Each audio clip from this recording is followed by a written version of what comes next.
All right. Hello, and welcome back to Real Seekers. I'm your host, Dale, the Real Seeker. And we have a special treat for my Shroud fans in the audience. I am back with the panel review shows where I bring on some experts. You can see I've got three experts here today. So, directly to my right, we have returning Shroud skeptic, Hugh Farey. Hey, Hugh. Hello? Welcome back. Welcome back.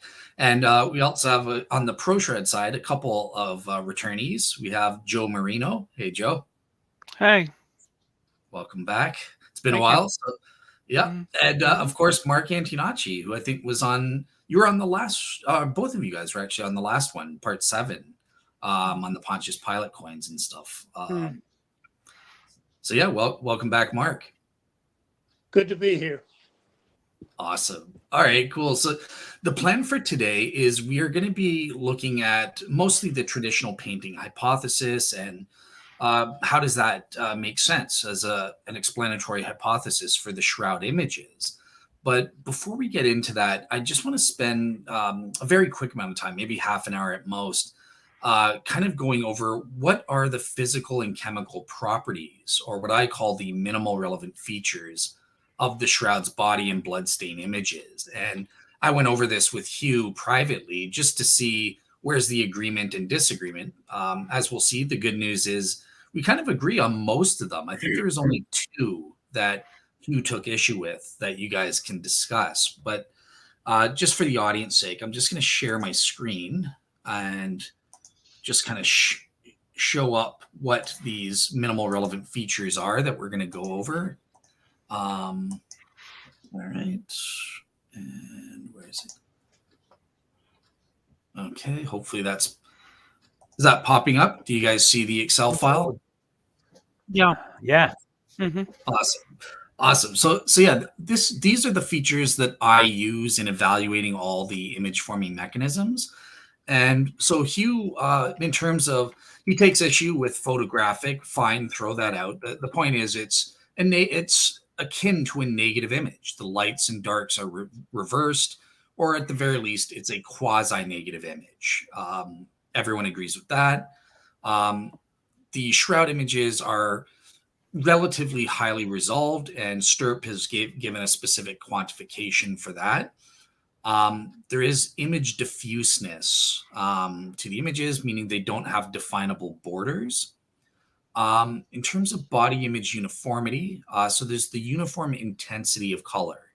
Each and every single fibril is colored the exact same intensity of color. And then there's the uniform max densities. So the dark maximum darkness of the front and the dorsal images are the same color. There's also substance uniformity, but this is a fact contingent on assuming it was a real body. Obviously, some artistic mechanisms disagree with that, so I'm not assuming that with this. I'm saying if the skeptic grants me there's a body, then we have this feature known as substance uniformity. We also have the 3-dimensional, or technically the topographical information encoded in the darknesses and of the shroud images. Also, the shroud images are continuous and include non-contact zones, non-contact with the qualifier that it, from the perspective of a body lying in the supine position with a naturally draped cloth. There would need to be some kind of pressure to get certain areas, like at the sides of the cheeks. There's no body sides or top of the head images. There's also these vertically mapped wrapping distortions. Also, in terms of the body images, there's superficiality. There's 3 levels of superficiality. There's the fabric level. It doesn't penetrate the back of the cloth, whereas the bloodstains do. There's also at the thread level. So only the top 2 to 3 fibrils are colored. And this is our first controversial fact that I'll turn to the panel members to go over. But there's also the fiber level superficiality. So only 0.2 micrometers, that primary cell wall of each fiber is colored, a very thin superficial layer. And Hugh does agree with that level of superficiality. and there's also no cementation or capillary action or flow. The colored fibers aren't cemented together like with a painting medium or something. And the images aren't fully saturated. They're not as fully dark as they could be. I think someone quantified it to about 23% or something like that. So just Hugh, just outside of the thread level superficiality, I take it with the facts that I've stated there, you are fully good with even as a Shroud skeptic. Is that right? Well, yeah. Well, I think when we were talking about it, I started by disagreeing with them all, but sort of slowly explaining how we could reconcile our views. But yeah, so I'll sort of go with that. Okay. I mean, I tried to. I mean, I don't think. However you define a high resolution image, I mean, I don't know how big the resolution of the images that we see each other with at this very moment on what little sort of credit card sized bits on our screens. And if you're using a phone, a tiny little blob, but the resolution of the Shroud is much worse than that. So it's not a good resolution. But as portraits go, but yes. But you would agree with Stirp's quantification of the high resolution, like you can see the lips and between the fingers. Yes, but seeing the lips and in between the fingers is not very good resolution, is it? Really? I mean, if that's all you can see. Okay, fair. Yeah, fair enough. Again, it doesn't matter who's. Can you see the eyelashes? Can you see the fingernails? Okay, so you agree with Stirp's? Yeah, I mean, somebody said it's around about a centimeter resolution or something like that. Well, if that's good resolution, then that's good resolution. Okay, cool. Awesome. So outside of those types of qualifications, which I take into account with my minimal relevant features, there is a substantive disagreement with the thread level superficiality. So I just want to turn it to the panelists. First, Hugh, like what is your objection against the thread level superficiality? That do you mean the staining of just the primary cell wall? No, the top 2 to 3 fibrils. I think that's about right. I mean, I don't know whether it's 2 or 3 or 6, but that's about right. Yeah, I don't think anybody's quantified it much closer than that. But if you've got a bunch of 100 or so, then yeah, it seems to be the upper layer. But then I think most paints do that anyway. I'm not. It's not that I deny the superficiality in most cases. It's just that I don't think it's very remarkable. Okay. So maybe I misunderstood what you were saying then. So you do mostly affirm the thread level superficiality. Yeah. Okay. And on the whole, yeah.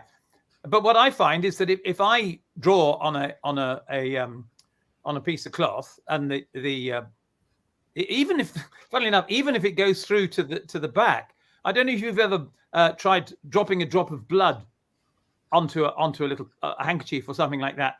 Let it dry, and you'll find that the blood doesn't go into the thread. It goes round the thread and past the thread and stains the whole cloth. But if you pull the individual threads apart, you'll find that there's no blood in the middle of the thread. And I think Pierluigi Baima-Belloni said that of the Shroud threads as well. Okay, fine. Fair. I guess I'll hand it this way because I didn't expect you to agree with that. So in the first place, Mark and Joe, I take it you guys are on board with all of the minimal relevant features that I've named up to this point. Joe, do you agree with it? Yeah. Yeah. Mark? Do we still have Mark with us? Yeah. Can you hear? Is Mark still here? Did we lose Mark? I have to stop. I don't see his picture, his little photo. Okay. I think we lost him. Add to stage. Mark, he's trying to come in. Mark, can you still hear us? Yeah, it's hard because when I'm sharing my screen, I can't see what's going on. So, okay, well, we should really see the little pictures down the side. Yeah. Okay, well, I tell you what. While we're waiting for Mark to come back, I guess Hugh, I'll just open it up to you and I'll share my screen again. But on those facts up to where I've represented then, since you mostly agree with them? Is there anything that you want to say or qualify about those facts up to here? Hold on, am I sharing yet? Pop them on again. Any qualifications or something like that? I can't remember. Let's have a look. Well, there's lots of them that, yes, the intensity uniformity and the density uniformity and the substance uniformity. I'm not altogether happy with those. If you look at Mark Evans's photographs, they don't necessarily show that any particular that all the fibers that are colored are exactly the same color.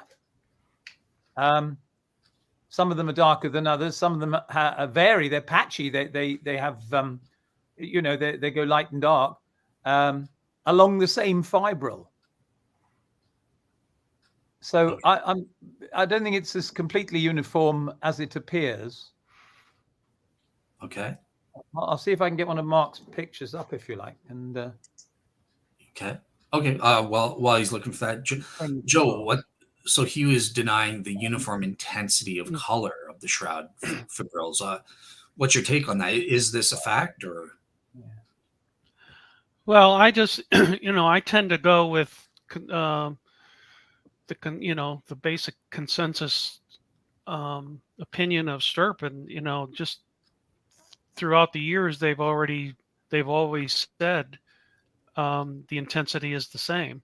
I don't, and they looked at the cloth firsthand and directly. I mean, I have to give them credence for direct observation.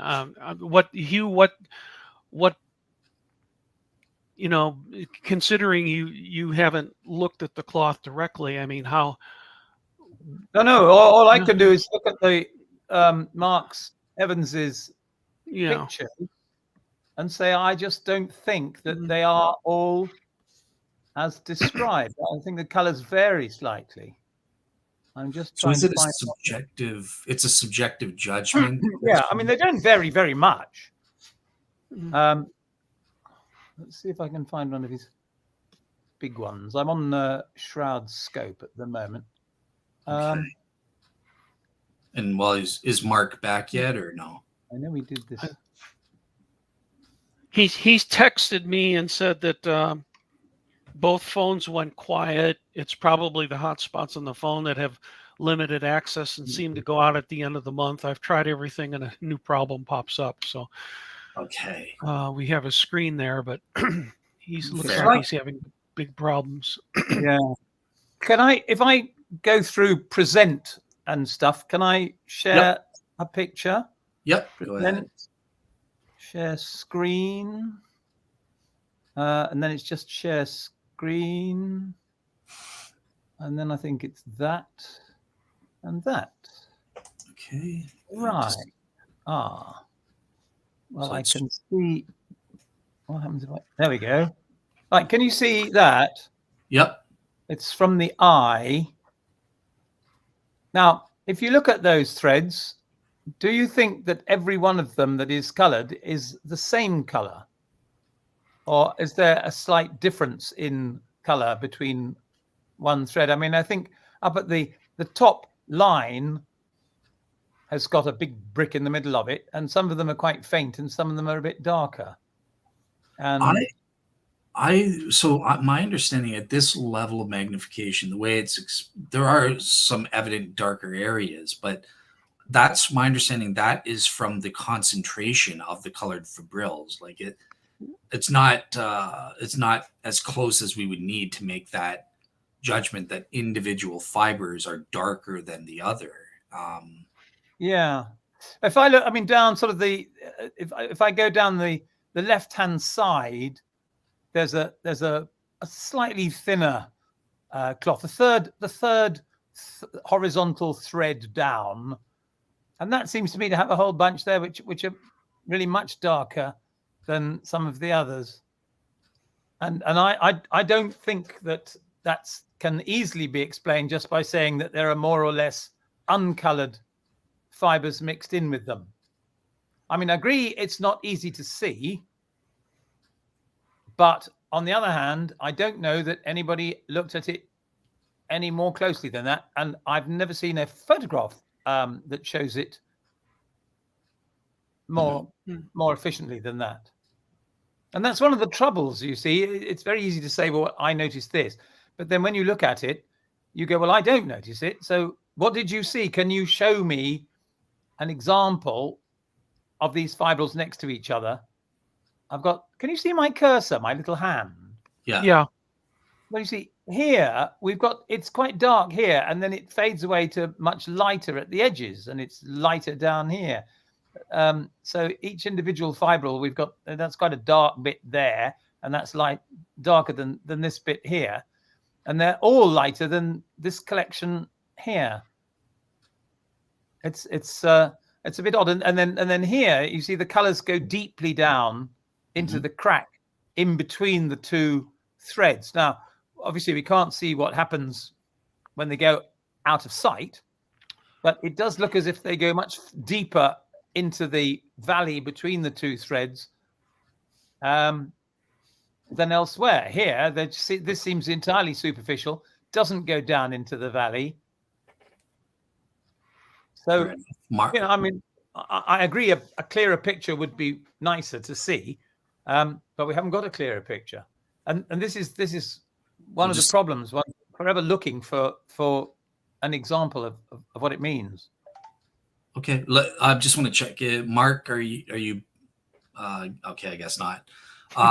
Okay, so yeah. So Joe, do you have anything? Just one last response on this. I have a question as well, because I also want you guys to address. Well, it is a fact that about 2/3, and Hugh agreed with this when I spoke to him privately, that at least 2/3 of the experts on the Shroud do agree with this uniform intensity of color, and presumably they're basing this on the STIRP findings in the peer-reviewed literature. So if it's clearly not the case, this isn't a fact, as Hugh is kind of saying here and trying to show, why is it all these colors are... I'm not saying it's clearly not the case, but the thing is that if somebody says, I saw this, and 15 other people say, we agree with you, without actually having seen it themselves, the observation is only as worthwhile as the first person to make it. And I certainly agree that the first people to make it were actually looking at the Shroud themselves, firsthand in a room. But I think it requires closer study than that for it to find out whether it's really true or not. I mean, an interesting corollary to that is I was reading Eugenia Nitovsky's assessment of the fact that the Heller and Adler thought that the threads were corroded differentially according to whether they had image on them or not. And Nitovsky said, well, she couldn't see any corrosion at all on the tapes, and she looked through them and took lots of photographs of them. And I can't either. I mean, you can see Joseph Kohlbeck's pictures of the sticky tape slides are sometimes up to times 600, and they don't, as a rule, show that even the slides from the neck and the fingers, which are the most intense, have any corruption on them at all, or corrosion on them at all. So it's difficult to know what they meant, Heller and Adler, by corrosion, and it's the sort of thing one would be able to talk to them. Okay, Joe, I'll let you have the last word on this one, and then I think I want to move on to the next batch of MRFs. So it looks like we have this one uniformity thing, but yeah, what's your take on what Hugh's saying and about this consensus that we have? Yeah. I did have a question for Hugh. Do you accept the observation that there are some, I think you do, based on what you said earlier, do you accept that there are some uncolored fibers right next to colored fibers? Certainly looks like it, yes. Okay. Yes, I do. So I guess my question for that is what sort of artistic method can do that? Almost any. If you've ever tried getting a paintbrush and just brushing it across a paint, or dabbing a cloth with a sort of sponge, an ink sponge or something like that, some of the fibers will pick up the coloration, whatever it is, and some of them don't. That's how you get dark colors and light colors in a monochrome sketch or painting or anything like that. You know, if an artist picks up a paintbrush and paints a canvas with one color, it can either be very dark or very light. I'm supposing they painted in blue. It could be whatever the intense color of the blue that they started with, fading away to a very pale blue. And the reason for that is not because they're carefully painting every single fibril. It's just that some of it picks up the color and some of it doesn't as you brush the paintbrush across. Okay. So the other facts then, just kind of, let's just say this is what I've been experimenting with. Oh, let's hold it back here. So this is soaked in iron acetate at the moment. It's probably dry, but it's just a sort of thing on the end. Oh, where is it? Here we are, thing on the end of a felt tip pen. And if I dab that down onto a cloth, I can make a color on the surface of the cloth and it doesn't go through. But if I press it hard, it'll be a lot denser than if I don't press it hard. Okay. All right. So I just it's all one color. Yeah. All right, cool. So I just want to finish off going over the facts and seeing where we agree, disagree, and that sort of thing. So I had a bit of a surprise. I thought he was gonna, from what we spoke on, I thought you were gonna disagree with superficiality, but instead it's uniformity. So okay. Now the next batch of facts, I'm just gonna quickly. Obviously, Hugh is going to disagree with the anatomical accuracy of the Shroudman's images. We're just going to put that disagreement to the side because Dr. Gilbert Lavoie will be coming on in November and hopefully in discussion with Hugh about that topic. Yes. There is no sufficient amounts of decomposition or putrefaction liquids on the shroud. I agree with that. Absolutely, yeah. Okay. And in terms of the blood stains, there's there's no major alteration, damage, or smearing evident on the shroud. It's entrenched. They're positive images.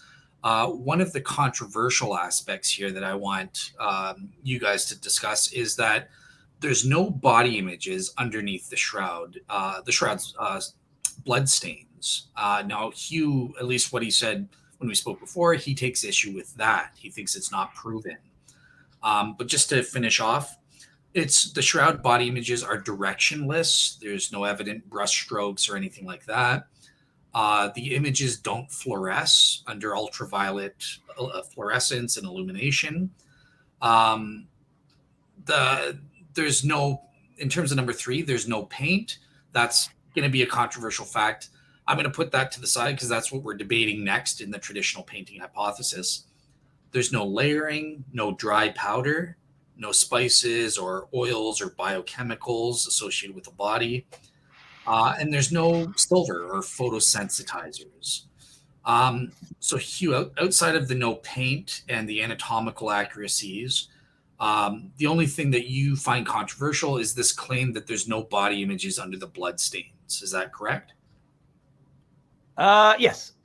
I think it's I don't think it's well proven. Mark? Hey, Mark. Oh. Can you hear me now? Yes. Hello? Yeah. You can hear us? I can hear you. Awesome. Okay. So I was just letting Hugh, Hugh takes issue with, the claim that there's no body images under the blood stains.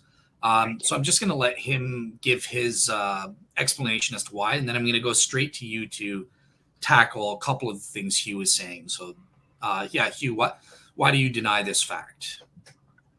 This claimed fact. Well, I don't like to be dogmatic about these things, but as far as I can see, first of all, the only people who've had any evidence of this at all are Heller and Adler. So anybody who says, oh yes, it's true, or oh yes, it isn't, is simply following what they wrote or what they said. And as I understand it, they took what was a blood-stained fiber, removed the blood using a proteolytic solution. And then they thought that the fiber underneath looked similar to a non-image fiber, and it didn't look similar to an image fiber. And I understand that, but I have extreme difficulty in finding what you can call a blood-stained fiber. I don't know if you've all seen. I mean, I downloaded them from Barry once. They're a massive, I think it's probably about 2 gigabyte file of all Eugenia Nitovsky's photographs of the of the Shroud slides. She took about 20 photographs of about 20 different slides. So there's this 400 photographs at about 5 megabytes each. Some of which are photographs of the same thing. And it's extremely difficult to say how you identify this is a blood fiber as opposed to an image fiber. Is very difficult because the blood doesn't, if there is any blood, it doesn't cover the fiber uniformly anyway. You've just got a few dots or specks or fragments of blood. And so I'm not sure how this observation works. And also, of course, Nitovsky said that she couldn't see any corroded fibers, whether they were under the blood or the image or the non-image anyway. And then also, of course, since only about, as you suggested, about a quarter of the fibers are stained with image, because it's very faint, then 3/4 of them, even on an intense image area, haven't got any image on them. So if there was blood all over that area, you'd expect 3/4 of the blood fibers not to have any image underneath them anyway. You see what I mean? Mm-hmm. I think the evidence for it is poor. That's the best I can say. Fair enough. So Mark, you haven't really gotten a chance to speak, so I do want to turn to you to respond to not Hugh's denial of the body images underneath the bloodstains and what he just said, but also, because you missed out, he also denies the body image intensity uniformity, that each individual fibril is colored to the exact same degree. So do you want to respond to those two issues? Oh no. Okay. Oh, don't tell me we lost them again. Okay. Well, Joe, do you want to respond to the no body image? He disappears. No problem. Joe, you can take it away then. So. No, I would just say, I know. I mean, I hate to speak negative of the dead, but I know one STIRP member was not impressed with Dr. Nitovsky's photographic abilities, for what that's worth. But yeah, I mean, Mark, are you back? Yeah. Did you hear Dale's questions to you? Yes. Oh my goodness. The body. This is body. So. Go ahead, Mark. I'm sorry. Should we try? You're kind of roboting. We can hear bits of what you're saying. I've got the phone as close as I can to my face. The body image fibers are uniform, not 100%. There's about a 10% variance in the uniformity of fibers from different locations on the shroud. The fact that there may be body image under the bloodstains or not isn't really that critical. I mean, a lot of the fibers are basically, the image fibers consist of oxidized dehydrated cellulose. If the blood is over that fiber, it won't get air and it won't oxidize and dehydrate. You can have image under the blood or not. The blood could could block the oxidation process in which the image develops over time. I don't see it as that significant. That's as condensed of answers I could give both of the questions. Just out of curiosity, whether it's relevant to image formation or not, do you think it is a proven fact or scientifically established fact that there's no body images under the bloodstains, or do you deny that? I just don't think they've had enough bloodstain fibers to know. Okay, fair enough. All right, yeah, Joe, you were responding to this fact kind of thing as well. So what's your response about the no body images under the bloodstains, and then we can transition to the main topic for today. Yeah, I was just going to make a general point that a lot of this needs to be resolved through new testing, and I think all of us would agree that we just have to get some new people in there, and possibly some of the old people, although some of the old people might have to come in wheelchairs and canes now. But we need new testing, and it personally kind of infuriates me that the Catholic Church kind of sits on this. I think they're probably happy to keep it a mystery, but I think it's too important of an object for them to be sitting on it. I believe the shroud belongs to the world, and they owe it to the world to, especially after they screwed up a few times along the way. They could help rectify that situation by allowing more testing, but that probably won't happen while Pope Francis is around, but we can always hope for the future. Awesome. All right, cool. Well, with that said, that's the facts established, and you've heard where the experts agree or disagree on a few of them and that sort of thing. But here's one that we definitely disagree on, and it's the fact that there was no paints, pigments, or dyes found on this, as per Walter McCrone's traditional painting hypothesis. So I'm going to go back to our traditional format where each panelist gets their opening statement for 10 minutes or so, whatever they want to do.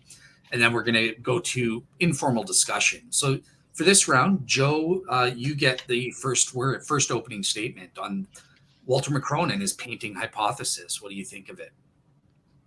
Okay. Well, I think we have to look at McCrone's personality. I think that enters into it. I met him at a conference. I corresponded with him quite a bit while I was in the monastery back in the old days. And I've heard some stories told to me by some STIRP members. Now, I'm going to relate some of those. Obviously, those are not things, if we were in a court of law, that I would say that this is evidence. But the sources are unimpeachable, reliable. I believe them 100%.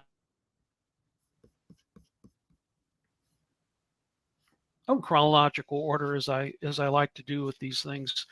I was given access to some correspondence between STIRP and McCrone in the Holy Shroud Guild archives, and it's pretty interesting. I'm going to read later excerpts from 3 of those letters, and I think those sorts of letters are really valuable because when you read letters like that, the authors kind of know or think, at least at the time, that it's not going to be seen by the public. So you can often get good information from these letters that you don't even get in formal peer-reviewed articles, because they're writing for an audience, whereas letters will give you information, kind of inside information, as it were, that can be extremely valuable. So, all right. Well, I'm going to tell some stories, anecdotes that STIRP members gave me. Now, a couple of the members, I think they're on the private side, and they wouldn't want me to use their names. So, again, that probably chops off another little credibility for some people. But Barry Schwartz, however, did tell me a story, and he said I could use his name, and that's the first one, which is Barry told me multiple times that after McCrone died, an associate of McCrone's called Barry just to relate a story to him, and right up front, Barry didn't remember his name, but if Barry tells you something, you can take it to the bank. I guarantee you, I've known Barry for 30, 40 years. The man is pure integrity. And if he tells you something, it's true. He said an associate. He says, I'm sorry. Sorry, you froze up there for a second. Oh, okay. And he wanted to just let Barry know about a conversation that he had with McCrone. And the associate told Barry that he asked McCrone directly why he kept saying it was a painting when Stirp proved it wasn't. That was the guy's words. And he said McCrone said to him, "I know damn well it's not a painting, but the press refers to me by name, but to them as the Stirp team." That speaks volumes to me. I think that tells you that it was all about name recognition and publicity for him. I personally think that if Stirp had come up with evidence saying that the Shroud was a fake, I believe, and of course I don't have proof of this, I think McCrone would have found evidence that it was authentic, just to be to get the best name recognition.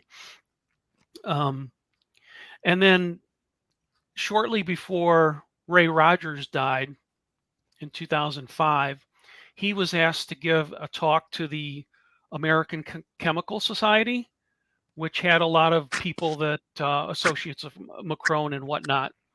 And Ray was too sick to attend, so he had Barry give a talk. And Barry said that the people in attendance there were shocked to learn that McCrone actually hadn't gone to Turin. Now, I think if McCrone was forthright and straightforward, he would have made that clear, but he didn't. But I think it served his purposes to let people think that he was in Turin to enhance his credibility. So that's another little story. And then incidentally, McCrone's articles, all of which I think except 2 were in his own journal, The Microscope, which was not peer reviewed. I mean, he had the final say of what got in there. So if you put your own articles in a journal, that's not much about peer review. The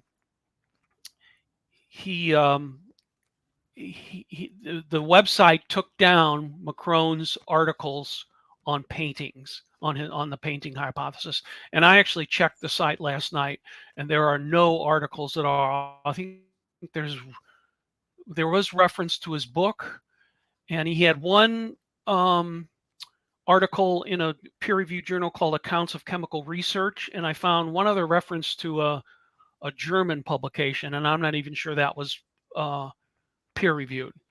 But I think the fact that the articles were taken down from the website kind of shows an acknowledgement by McCrone's own people that the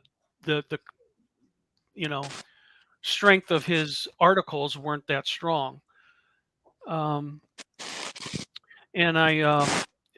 there's a wonderful article in the Rolling Stone from 1978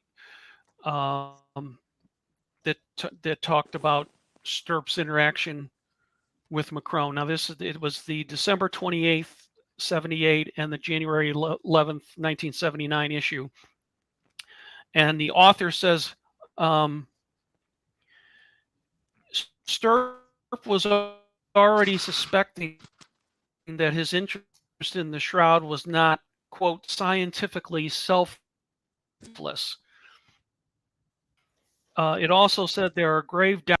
So there was suspicion, early on that Stirp was in it for not the right reasons. Now, another Stirp member whose credibility I trust as well told me on the phone recently that the FBI used to use McCrone for various things, and he said the FBI stopped using McCrone because of various sensationalist claims that he was making, but he didn't. The STIRP team didn't learn about that later, and the STIRP member told me, he says he wishes they knew about it at the time, that the FBI had stopped using them. This same STIRP member told me a story several times that McCrone was lent by NASA moon rocks, and McCrone was supposed to study them and then return the rocks to NASA.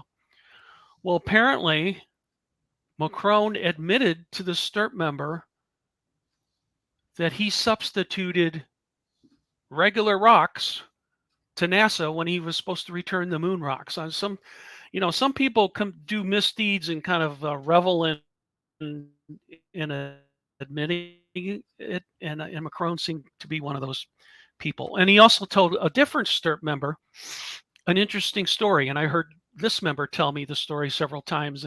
It's a story about two guys that had a duel with swords, and the first person, they're dueling, and the first person swishes and stuff, and the second guy goes,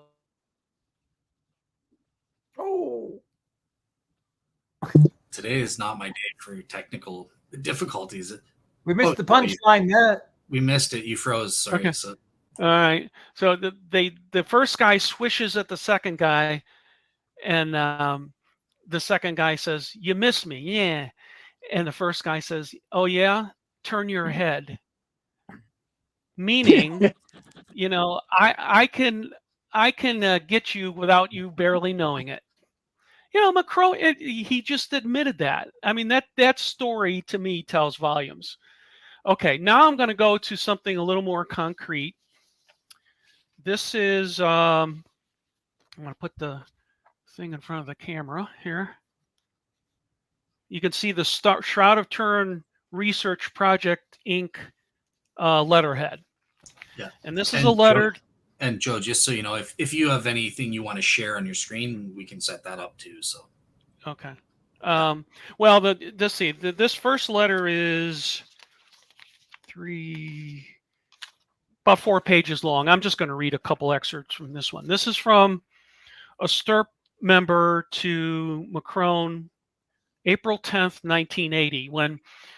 So a couple of the papers that McCrone ended up putting in his own journal, he had first submitted to STIRP to try to get it okayed, I guess, for other journals or whatever. And the STIRP member said, there's 2 excerpts from here. The STIRP member says to him, "Contrary to your apparent belief, you are a part of a team. Microscopic observations do not exist in a vacuum. The very tone of your papers present your work as the last and only word on possible hypothesis of how the image on the shroud was formed. Therefore, your paper does not comply with the content requirements spelled out in the August 1st, 1979 newsletter." And then he says, he's talking about a table in one of the papers, and the STIRP member says, "First, your table 1 does not present your data in a truthful manner." And then toward the end of this letter, he says, "In short, your data is misrepresented, your observations are highly questionable, and your conclusions are pontifications rather than scientific logic. I cannot permit this paper to carry the Shroud of Turin Research Project's seal of approval." Okay, so then another letter from this STIRP member followed April 22nd of 1980, which is 12 days after this first letter. And McCrone, this is in reply to a letter that McCrone sent after this first letter from Stirp. And in this next one is about 5 pages, including a chart.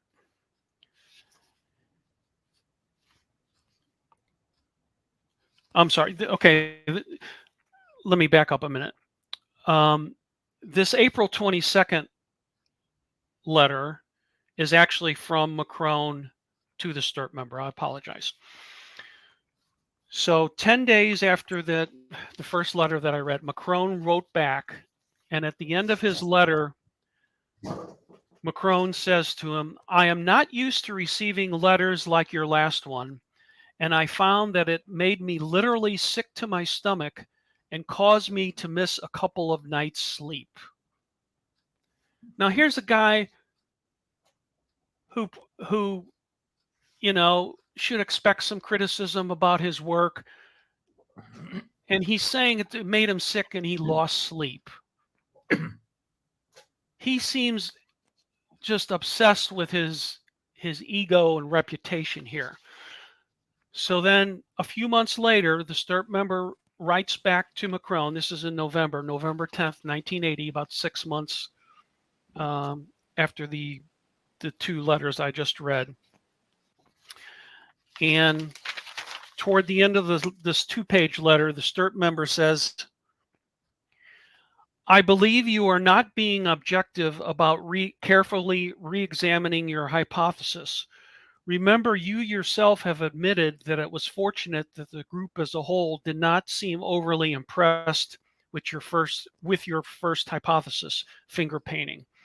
I think the fact that everyone on the team other than yourself categorically rejects your hypothesis should suggest something to you." And then on September 11th, 1980, McCrone went over to England and gave a talk to the British Society of the Turned Shroud. And this is a quote from Cullen Murphy's Harper's November 1981 article. And he told the British Society newsletter audience, quote, "I believe the shroud is a fake, but I cannot prove it." Okay. So then another story that Hugh is probably sick of hearing, because I've mentioned it on a forum we're on together for many years. But at the conference where I met McCrone in 1986, in the question and answer session, I asked him how his supposed artist was able to incorporate details that wouldn't even be known for several centuries more after it was supposedly forged. I said, how does your supposed forger, how was he able to do that?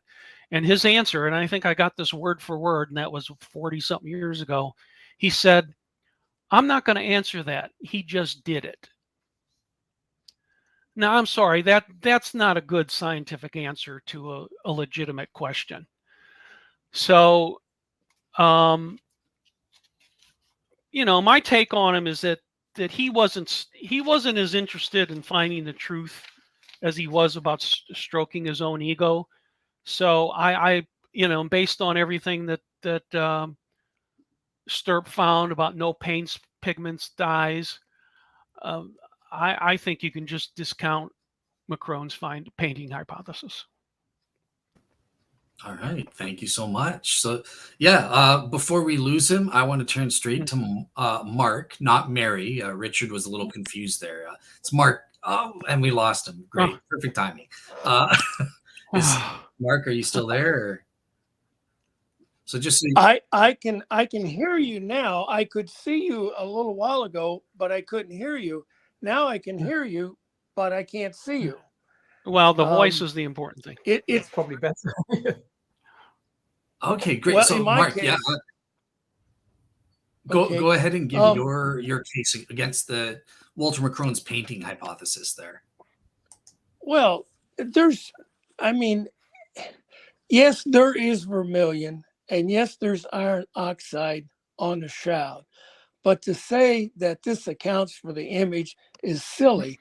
There's insects and rodent hair and all kinds of things that have gathered. but they don't have any correlation with the image.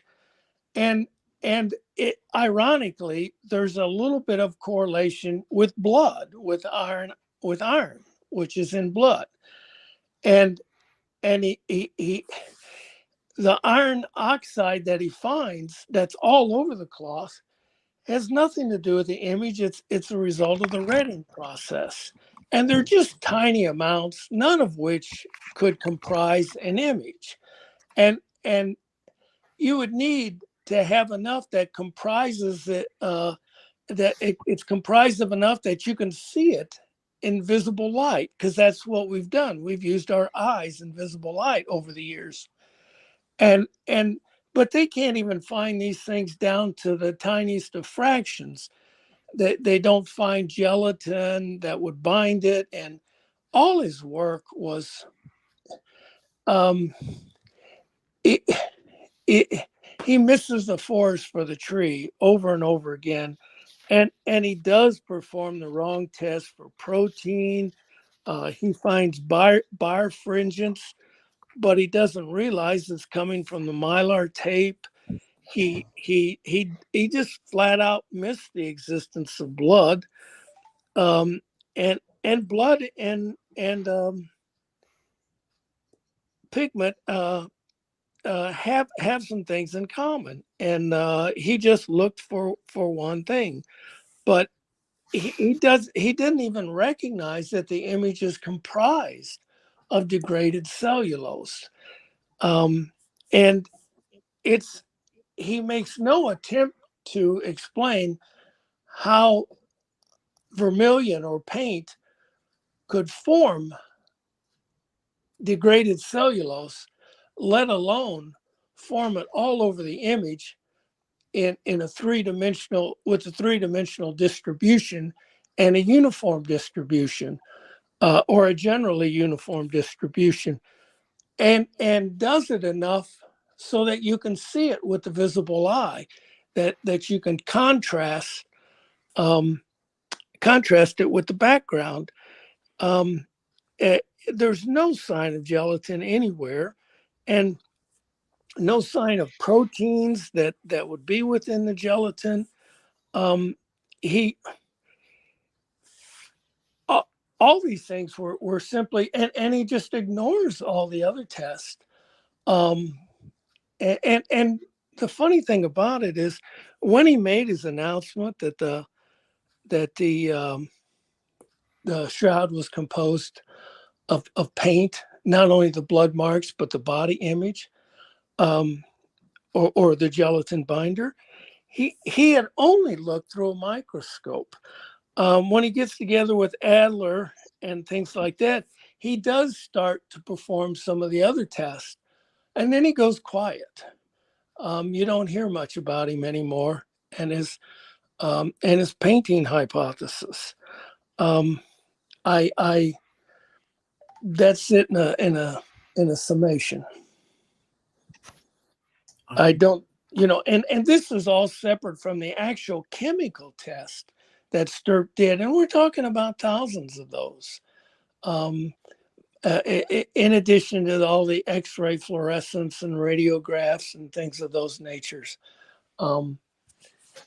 He's very controversial at best. All right, awesome. Thank you so much, Mark. And turning last but not least, the infamous Shroud skeptic Hugh Farey is going to give his case. And it's just interesting to point out, because even though Hugh's a Shroud skeptic, he doesn't agree with the traditional painting hypothesis. So yeah, Hugh, I'm interested to hear your take. What's your take on Walter McCrone's painting hypothesis? Well, I've got one or two things. I have to say that I agree that there was bad blood between some members of Stirp and Walter McCrone, and I think they were quite rude to each other, and I regret that terribly, because he made some observations which were simply denied. I think at one point Eric Jumper said he couldn't see any orange dots on the shroud at all, which just didn't seem to make any sense. I'm going to share the screen again, if I may.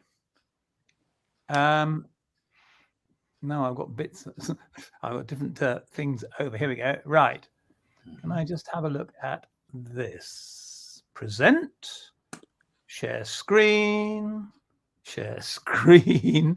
I'm getting the hang of this now. Entire screen. Let's go for that. Oh, we're going through all this thing. Can you see that? Is that all of you? Right. Can we see this? No? Not yet. Nothing's popping up in the queue. So did Is you there click? Is there anything at all there? Did you I'm sharing my entire screen. Did you click on the image, the little box? And then Oh no, image, share. there it is. Can you see? There we go. Yep. 1 dB heal. That's it. Now this is just all the times 40 slides from McCrone's book, and you see that I haven't photocopied it very well. I've just slammed it down on my on the scanner and scanned. Now we've got lots of red dots all over the place. Now I don't know whether he selected them specially or whether they're typical. Some of them, like up on the top right-hand side where it says small of back, well, we might suppose that that would be a blood area. And then down on the third line down, we've got blood belt, which might also be a blood area. But on just to the left of it is finger, which has also got some of these very similar red dots on it. And then down at the foot, things covered in red dots. I mean, there are masses of dots about. And we might say, well, there aren't enough dots to make an image. Or, I mean, according to McCrone, there were. Now, I disagree with him. But we can't say there is no iron oxide on the shroud. And there isn't substantial iron oxide on the shroud. Just about every slide that you can find has got dots on it. And a lot of them, I'm going to multiply some of these up now. I'm going to clear that slide and go into this. Oh, did you see that one? No, where have I got to? Come back. I want another. This one. Can you see that? Or have I got to go and click on something? Yeah, NIT 425. That's right. Now, these are Eugenia Nitovsky's photographs. And if I'm just going to make a wild guess, but you don't have to correct me or not. And that is that Barry also sent me a whole bunch of photographs that Fred Zugerby took. Now, he only took them of 2 slides, I think, but they were, yes, of much better quality. But we can see as we go up and down that these fibers are covered in red dots all the way along. And there are masses and masses of them. Some of them are by Nitovsky, some of them are by Joseph Kolbeck. But to say that there are, this is the hand wound, as you can see. I've sort of edited these for my own ease of getting hold of them. But to say there are no particles on the shroud or on the fibers is observationally incorrect. And I think it's very easy to go through a series of Chinese whispers, and without actually looking for yourself, you can't get back to some kind of basis of what was actually there. I mean, it's all very well McCrone saying the shroud is heaped with the stuff. Well, obviously it isn't. And it's all very well for somebody else on Stirp saying there isn't any stuff there at all. You have to go back and look as best you can on what there is. You know, here we have hardly any particles, apparently, but if we whack it up to 400, we can see particles. That's this slide, this fiber here where my cursor is jiggling, magnified, and that little area there is here. And quite obviously, this thread had particles on it. And they are not particles running down the middle. I think Adler especially tried to think that hope perhaps, that the particles were only visible in the lumens of the threads down the middle. But obviously we can see them all over the place, especially all over the outside. They're all over the sticky tape. They're all over everywhere. The shroud is covered in contamination of various kinds. Now, on the whole, I actually agree with everybody. I'm going to get rid of that and go back to where he pressed the close button. Oh. So he'll have to relog in. So okay, cool. Well, yeah. Well, I'll turn it to you guys. In the meantime, you've heard kind of Hugh's case for saying, well, look, in his mind, there is a sufficient amount of these red. Oh, here's Hugh. I pressed the wrong button. No problem. No problem. Right, stop sharing. I've got so Been many. there, done that. Okay. Oh, I fancy that. So, I mean, it's I don't think it's not a question of insisting yes it is or no it isn't. It's a question of looking and saying what can you actually see, and is this true or not? I've got, incidentally, page 78 of his book, where he says Lucy and I left Turin the day after the Shroud exhibition and scientific meeting, and on the day the STURP team started 5 full days of round-the-clock tests. So McCrone was in Turin, according to his book, just for the exhibition, and did see the shroud. And I don't know that there's anybody who thinks that's untrue. Is that false? Is he lying when he says he was in Turin and left it after there was a small meeting before the STURP team began their work, possibly while all their equipment was embargoed? And I think Peter Rinaldi was there, and probably 1 or 2 others. I think somebody else who has said that STURP, possibly even Harry Gove, has said that STURP report on the shroud. Hella might say, but STURP was actually, he was in Turin. He did see the shroud, but only as a tourist. He didn't study it close up. But I have no problem with that. Yeah, I mean, but he didn't, Now, he didn't see it up close, though. He didn't examine it directly, of course. No, I'll go with that. Yeah. In, I think, his first paper, of course, I did read his papers as they came out. And then, as Joe said, they all disappeared in favor of just his last paper, which is the one which was peer-reviewed and published in Accounts of Chemical Research, I think, something like that. Mm-hmm. And in his first paper, I think he came up with the pronouncement that if the iron oxide particles were all removed, there'd be no image on the shroud at all, which I think was wrong. And later on, he decided he thought it was wrong as well. And later, I think his second or third paper, he says that he now thinks that the blood was entirely made of red particles, which again, I think he was mistaken, but that the image he now thinks was mostly yellow and was due to the yellowing effect of a gelatin medium, which he tested to see whether it was collagen gelatin or egg gelatin. The 2 different kinds of tempera, both still used by people who paint in tempera. Anyway, so these experiments there, his photographs of them, I mean, he photographs an area stained blue with amido black, and it's not the linen of the fibers. It's a great lump of blue stuff stuck to them. So there is protein of some kind, apparently, if his photograph is not a photograph of something completely different. And again, we need to explain what it is.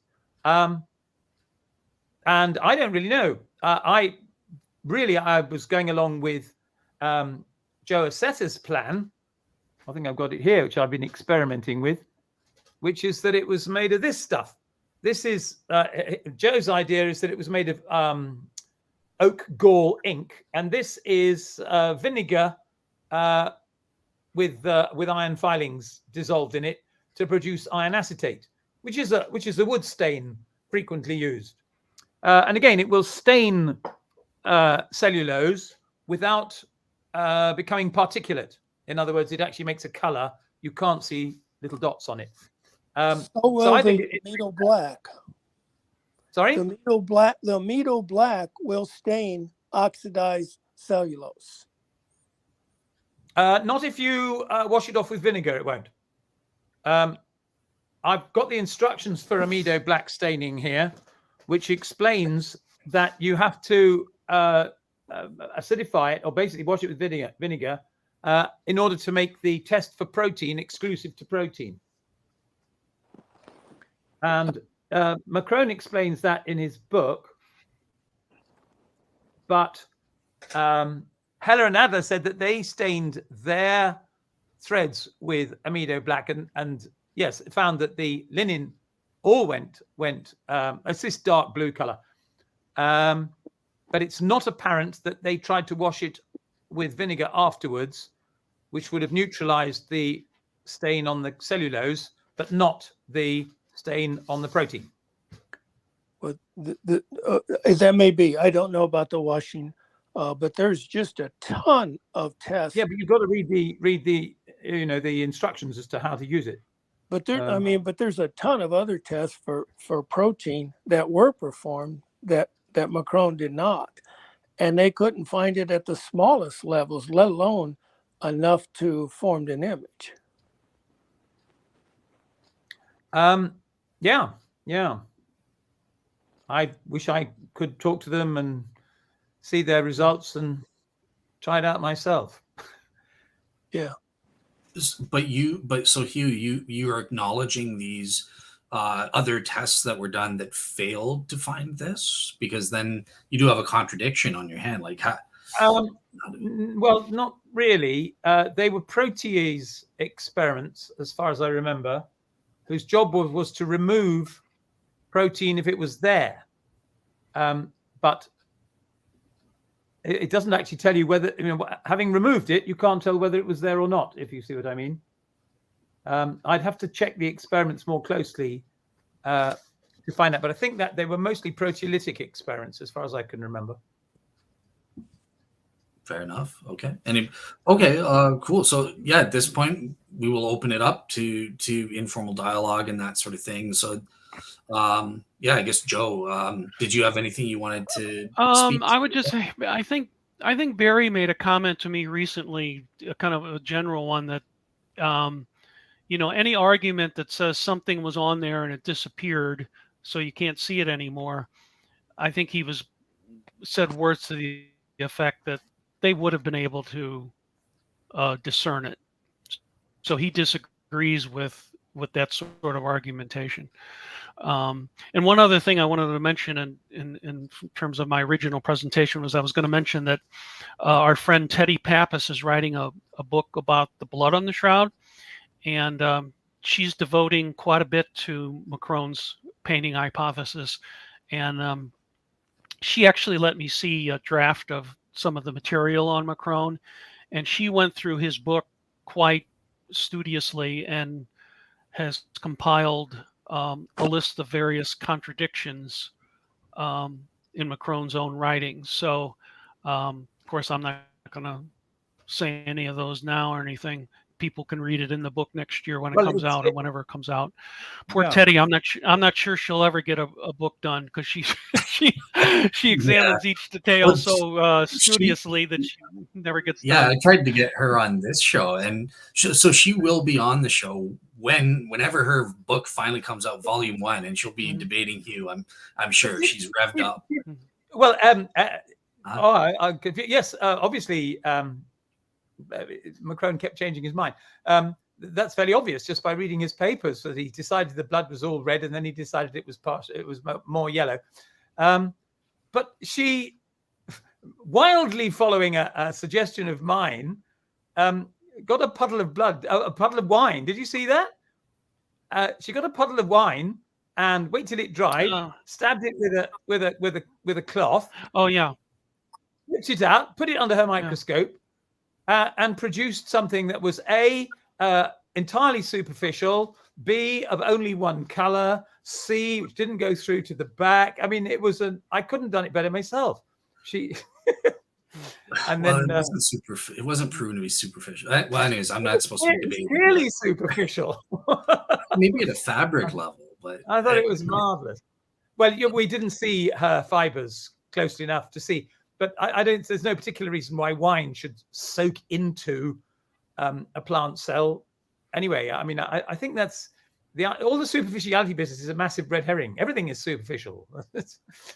Okay. Well, with that brought up, then let me ask this then. So, outside of the composition of the stains, with respect to the other minimal relevant features like superficiality, the three-dimensional images, the vertically mapped wrapping distortions, all these other things, negativity. How do you guys want to have a discussion? How does the painting hypothesis fare in terms of explaining these features? First of all, Mark, I'll start with you. I don't understand McCrone's explanation for the degraded or for the oxidized cellulose. Is he claiming that the paint was on and then it was removed and there's just little particles left, but it was removed in such a way to have made oxidized cellulose? Is that what the latest position is in regard to paint? Well, I can't speak for McCrone, and it's not obvious. I think from his book, he finally settled into his original idea that it was all made of iron oxide. I can't remember it offhand.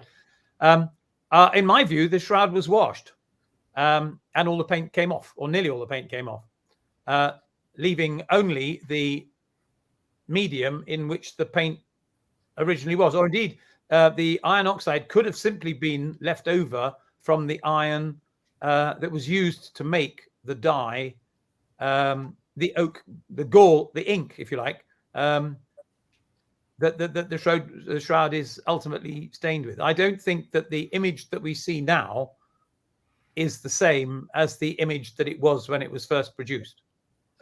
Well, I don't know. I mean, McCrone might disagree with me. I don't know. There's iron, calcium, and strontium all over the shroud, the image and the non-image. And that is from the retting process. How do you know? That's very clear in Heller and Adler's works. How did they know? Well, they had image. Well, they had readings, and I'm not sure what it is, X-ray, fluorescence, spectro, photometric, and all that stuff of the entire cloth. And then they would take tiny fibers.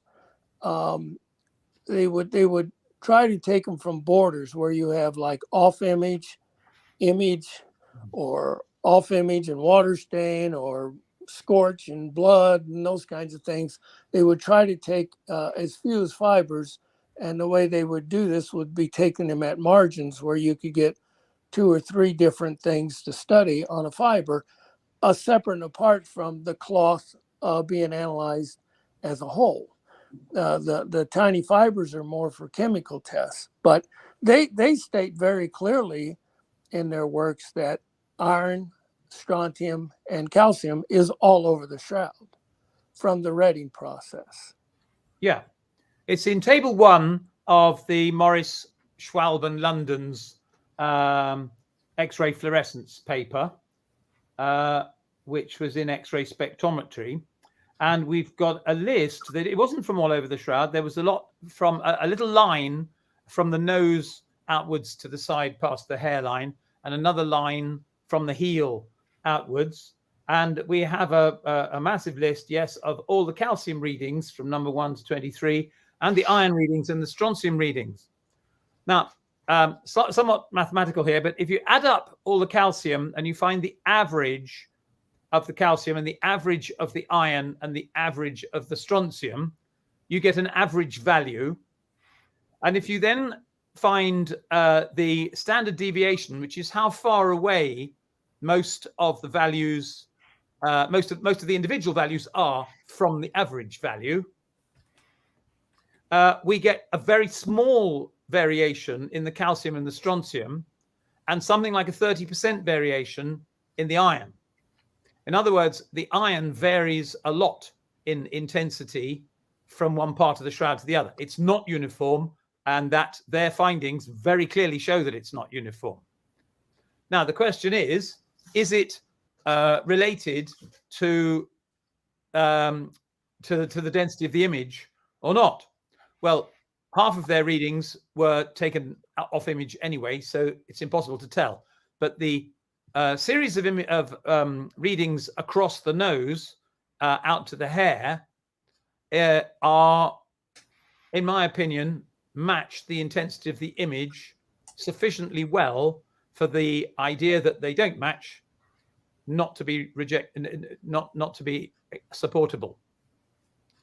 In other words, where the nose is dark, the iron reading is high, and then by the side of the nose, the image is light and the iron reading is low. And then next to that is the cheek, where the image is a little bit darker and the iron is a little bit higher. And then there's a gap between the cheek and the hair, where both the image and the iron content is low, and so on. So there's a sort of range of hills in the graph, which matches, to my mind, very well, and which I might be able to find for you if you like. It's a very narrow spectrum. I remember that photograph in their paper. It's a very, very narrow one. You've got, oh gosh, if you count the frontal and dorsal image, you've got a 5'9" or 10 individual height, and then another foot or so, 2 feet maybe of width. You got a very narrow spectrum here it sounds like from the nose to the hair, and the hair would be less naturally. I think you've got a long way to go, and it's sort of like McCrone just looking through a microscope and missing the whole big picture, sort of missing the forest for the trees again. And Heller and Adler, I don't think their analysis, Morris was probably just trying to indicate a point. I don't have that article in front of me right now, but they state it's all over the shroud, not just in this one little spectrum. Well, they didn't know. I mean, if you only take 18 samples, you don't know whether it's all over the shroud or not. And that radiography, if I recall, is for mostly heavier elements. I think what was it, above 18 or something? 16, I think. 16. Yeah. 16. And one thing I'll like to add, Hugh, if you want to include this, because you asked Mark, how do we associate this with the retting process? Well, from my understanding, Stirp did actual comparison tests. Where's my slide? They found that linens from ancient to modern times created using this retting process had similar levels. So if you want to respond to that as well, but I'll bring up your picture Can you here. Can you see my medieval shroud thing? Yep, it's a blue line graph. That's it. That's perfect. Here, you can see how I've done it. 9 to 18 and 19 are the points along. I mean, because I've enhanced it a lot, you can't see, but 9 is just to one side of the nose, and then the number 10 would be bang on the middle of the nose, and so on.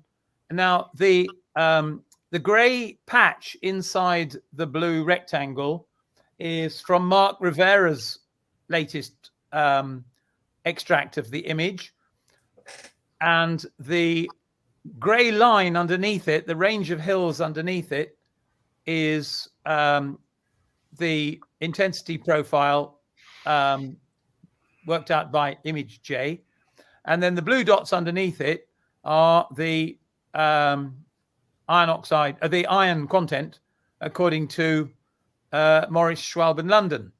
And you can see that they go up and then they go down, and then they go up, then they go down a bit. And you might say that the last dot on the line, where they've got a reading of 16.5, but Mark Rivera's picture is almost flat, Well, that's because 18, as you can see, is just about on the edge of a bloodstain, and Mark's own picture removes the bloodstain. So you'd expect his to be flat and theirs to be high. And then point number 19 out on the right-hand side is well away from the image, and so the blood level, the iron level, is very low. So, you know, these things, I'm not making them up. They actually exist as a correlation, which is why I was working on that. So why do you think we can see the body image? What caused us to see it with our eye? What does it consist of? I think it consists of a stain now. It is the stain remaining after the paint's washed away. So it's a bit like if you just got, I don't know, a child who was scribbling all over a handkerchief, and then you washed it thoroughly, and a bit of it would be left behind even after the hanky had been washed. And that might be due to residual pigment, but in the case of the shroud, I don't think it is due to residual pigment.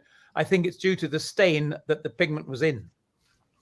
And you think you would still get the clear resolution on the negative that we see? Yes. Relatively clear. Okay, well, yeah. I'd be surprised if, I mean, if to use your example, if a child scribbles on a handkerchief, it's going to be a lot clearer than what's left. Oh yeah, you then wash the handkerchief. I mean, you know, you go, wash. Yeah, but but then if you take a picture of the handkerchief and look at the negative, it's not going to be as clear as what it looked like after it was washed off. You see what I'm saying? I think if the medium that it was in stained the fiber, the cloth, then it might do. Remember Gala Shelley's attempt where he painted the shroud, or no, he painted his cloth with blue paint. I think that was important because he then washed all the blue paint off, but he was still left with quite a good image. And that was he was using paint in a slightly acidic medium, and iron acetate being composed out of vinegar to make it work at all is certainly slightly acidic. It should also be mentioned that Garla Shelley used one of Barry's high-resolution photographs to make his own model, which begs the question: what did the original forger use as a model? If only I knew. That's what I've been looking for it. Okay. Well, okay. So I guess, yeah. So Hugh, Mark mentioned something that is indeed interesting. I think you're kind of hinting at what your answer is. Look, there were dozens of spectral tests, you know, thermography, infrared, X-ray, X-radiographs, X-ray fluorescence, which I think was the most important one. And we're not detecting these paints or pigments through these spectral tests aimed at the cloth itself. So are you trying to explain that away? Yeah, that's because there is no paints on the shroud. It was washed off. So you're kind of different than Walter McCrone, and all that's left is the staining from the binder. That's what you're thinking is correct? Yeah.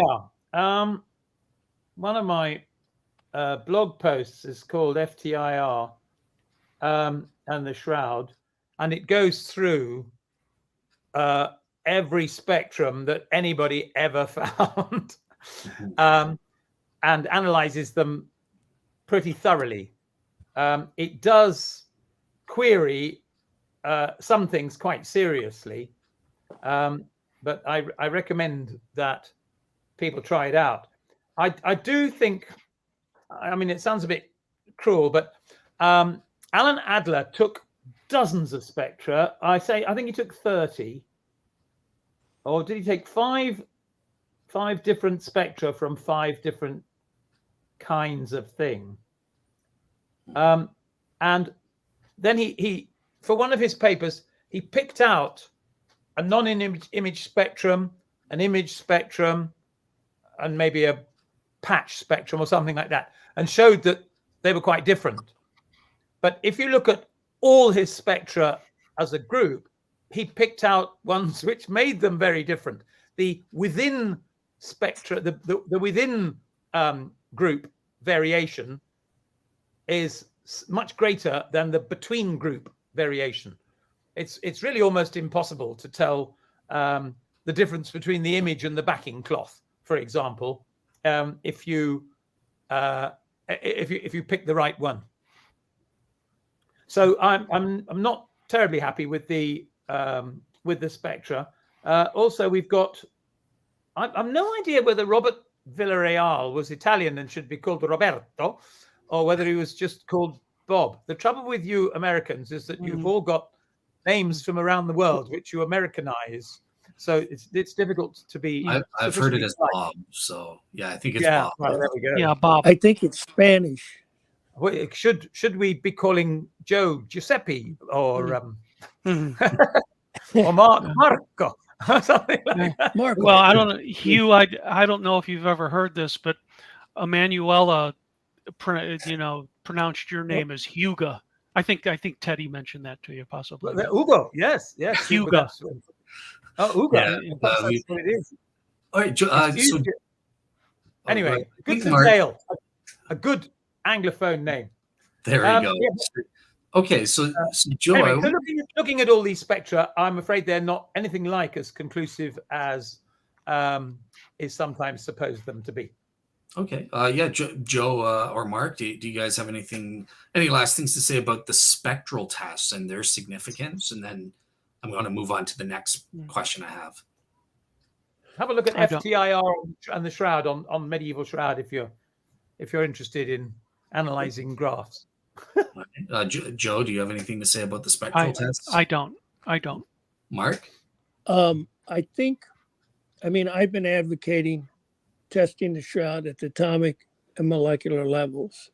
This would give you another much closer look at the entire, not only the entire cloth, but the fibers and what they're all comprised of.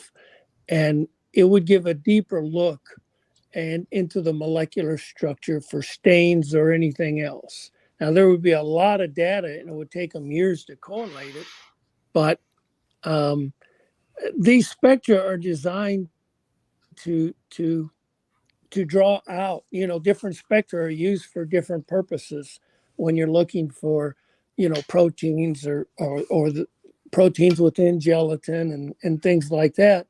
Yeah.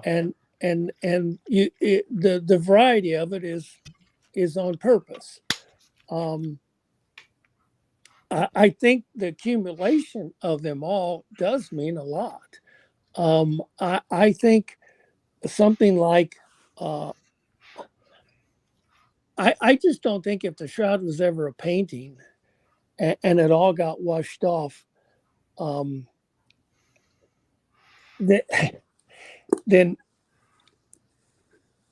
no one would have ever.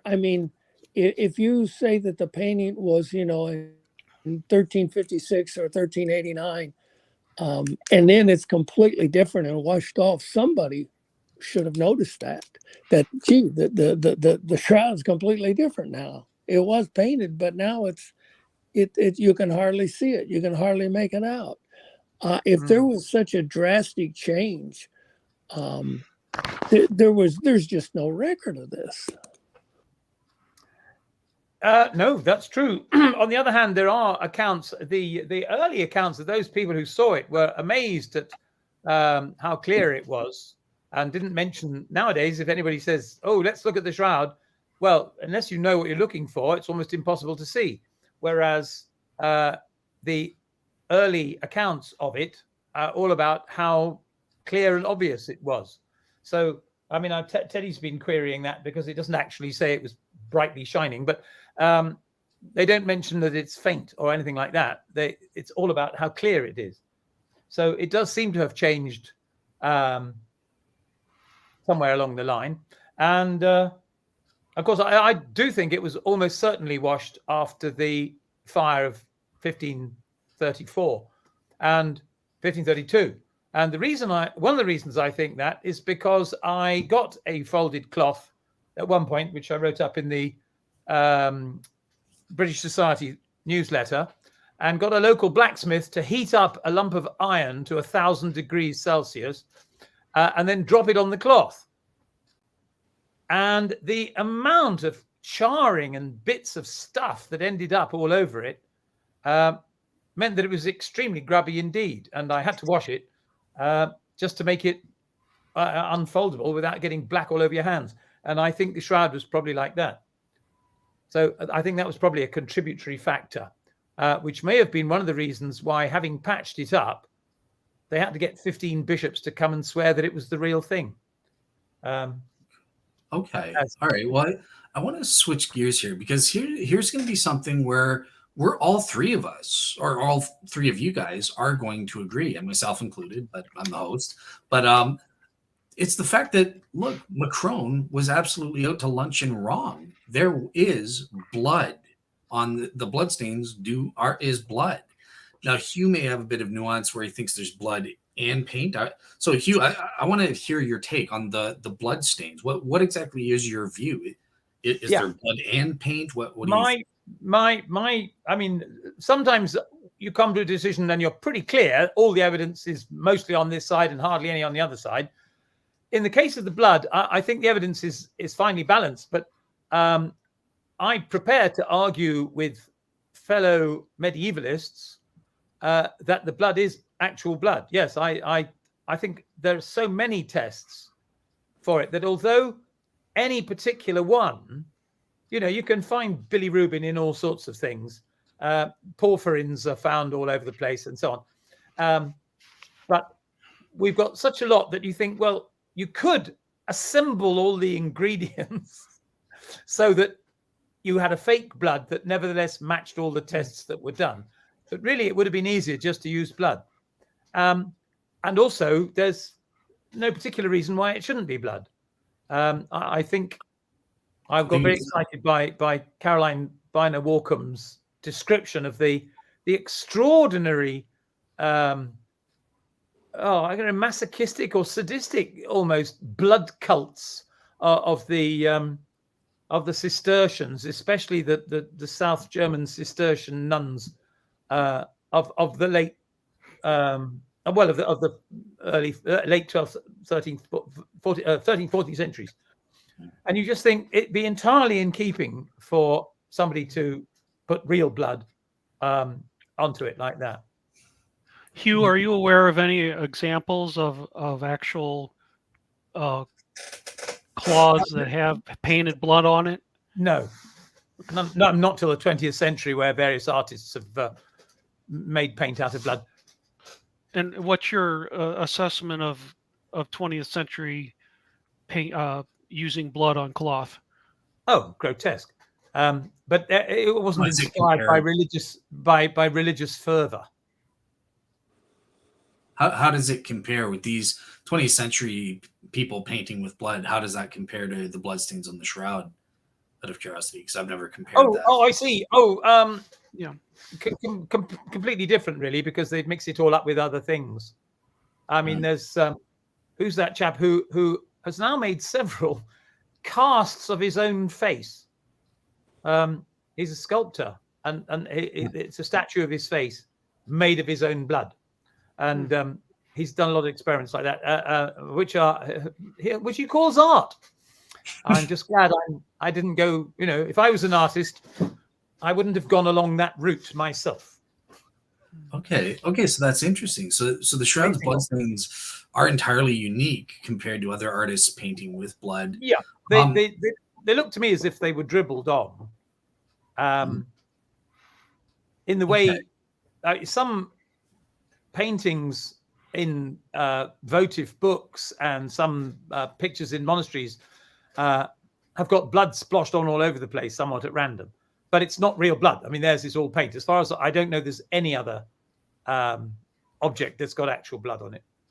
Okay, and so for you, just a quick clarification as a yes or no. So there was never a time when paint is also being used to make the blood at a later to touch up. You know, for example, Giulio Fonte has a notion that Yeah. the bloodstains were touched up. Oh, I think, I agree guys- with Julio. I don't know when or where, but I think that the sort of pinkish color of the blood now is not the color of dried blood, and I don't think it was because of, I don't know, the hemolytic qualities of saponaria, and I don't believe, who is it who's just come up with a wonderful experiment which works?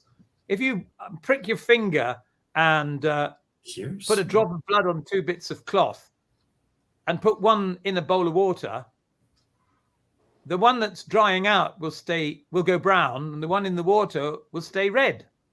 Oh, it's on SSG. I know. Yeah, but until you dry it out, and then it goes brown again. And I think Kelly Kearse did a lot of experiments doing something very like that. Okay. Well, yeah, Joe and Mark. I'm sorry. So Paolo Di Lazzaro did something similar, I think, and tried to make it. If you irradiated it with ultraviolet, it stayed red for a bit, and then it went black like everything else. Okay, yeah, Joe, I'll turn to you first. Like, what's your take on the bloodstains? And I guess the controversial bit is there any evidence that maybe some of them have been touched up with paint later on, even if painted in blood originally? Or I guess that's a possibility. I think one of the things that impresses me, although I would have thought if that had happened, some of the forensic people that looked at it, pictures and directly at Buckland and Zugaby, would have said something about that, and I don't remember them ever saying about that. But from what there's been dozens and dozens of medical people, surgeons and doctors that believe not only is the image physiologically and anatomically correct, but that the blood stains are accurate and show pre-mortem and post-mortem blood and difference between arterial and venous blood. So I just find it impossible to believe that a medieval forger could accurately depict that to the degree that he could fool 20th and 21st century medical people on it. Yeah, and out of curiosity, before I go to Mark for his take, what's your take on the redness of the blood? Do you have an opinion as to why is it still red, as Hugh mentioned? Paulo irradiated blood on linen with UV light. And no one gives any attention to Goldoni. Goldoni did the same, but after he did that, he also irradiated the blood on linen with neutrons, and then irradiated it with ultraviolet light. And according to that, he said that stays red, and it's a reddish color just like that on the shroud. If you just use UV light, it's too bright, if I recall correctly. And I would like to see some experiments done where blood is irradiated with neutrons, and then, consistent with outdoor exhibits and things like that, it is exposed to UV light. I would like to see what the combination is and what it looks like. And I think if you tested those at the molecular level, you may see some similarities with the blood on the shroud at the molecular level. And these are non-destructive tests. And a lot of people won't go there. They say, well, that's not science. But it is science, and you're talking about a possibility of something extraordinary occurring in a time or century before particle radiation was ever known, which would rule out an artistic method, and it would certainly rule out a naturalistic method. It would take something extraordinary. especially if you asserted that the neutrons came from that dead body. But it is scientific. You're just trying to indicate what occurred, not that you could make such an event happen yourself with a corpse. And Mark, just a follow-up question, because I know Hugh wanted to say something, but just a couple follow-up questions for you. So do you, in addition to the extraordinary explanation that you gave as to the shroud's bloodstain redness, what are your thoughts on some of the naturalistic options? Are they viable? And also, what's your take on Giulio Fante's notion of the bloodstains possibly being touched up with paint later on? Well, throughout the 20th century, Vignon and Barbet did many experiments with blood on linen. And it's very difficult. Painting with linen or putting blood on linen is quite difficult. And I was a guinea pig in Art Lynn's experiments. Art Lynn did a lot of ingenious experiments to try to artificially duplicate the blood stains on the shroud and transfer them from a person to cloth. And it's just, it's just unbelievably difficult. And I haven't seen it done yet. No. What was the last question? Just what's your notion about Fante touching up the bloodstains possibly with paint or something? Well, I think he admits in his last article that could not account for the red color on the shroud. And he says it's probably due to the fact that at least 50 paintings have been laid on top of it. He does, toward the end of his paper, talk about the carboxyl oxygen combination in blood. That's interesting. I'd like to see more experiments on it, though. And even he talks about Goldoni, but and Paulo, they only talk about the UV rays. Goldoni's most interesting work was with neutrons and UV combination. Gotcha. Okay, Hugh, you were trying to get in there at one point, so something Mark said. So go ahead if you no. Okay.